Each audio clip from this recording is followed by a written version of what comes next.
سلطانة الغرام حكمة فهمي، ترقص وراقصة وممثلة، اتولدت في دمياط سنة 1907. بدأت في مسرح علي الكسار وبعدين بديع مصابني لحد عام 1929.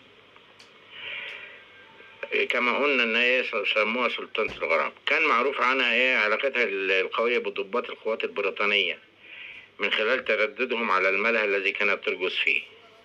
ولما تعرفت على احد الضباط الالمان راحت الغت ليلة في رقصها من الكازينو دي، وراحت خدته معاها في عوامتها، وهناك حطت له المخدر في كاس الويسكي لتحصل منه على اخطر التقارير يتضمن كافة المعلومات التي يبحث عنها إبلر دي ولا ايه.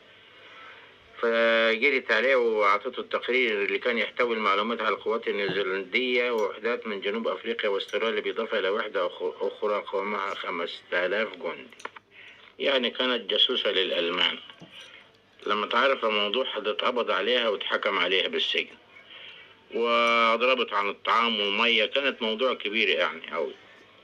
انتهت أسرتها بعد خروجها من السجن وبقت فقيرة بتمشي في الشوارع ملهاش مهرب من الموت إلا بالاحتماء في الكنيسة التي فضلت تخدم فيها لسنين طويلة.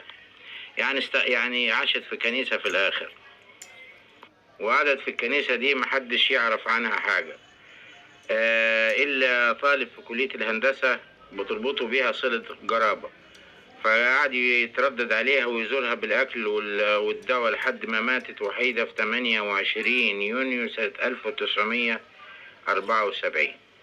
ونادية الجندي طبعا بشطارتها راحت عاملة فيلم على حكمة فهمي دي، ازاي تكون مسلمة وتستخبى في كنيسة. ده عشان بس ايه يعني تستخفي للناس، محدش يعرف ان دي مش ممكن تروح في كنيسة. شفت ذكائها؟ طب ما ذكائك ده هيوديك في داهية عشان انت استخبيت عند دين غير دينك. مالك انت ومال الحروب والاحتلال البريطاني؟ تتجسس ليه لصالح للألمان يا شيخة؟ كنت خليكي في الرقص وسلطانة الغرام وخلاص. لازم تخش في السياسة يعني؟ طب اديك يا اختي استخبيتي في كنيسة لحد ما متي. هقول ايه بس؟ ربنا يرحم الجميع. اعملوا لي لايك واشتركوا في القناة عشان نجيب لكم الحاجات المستخبية. يلا سلام.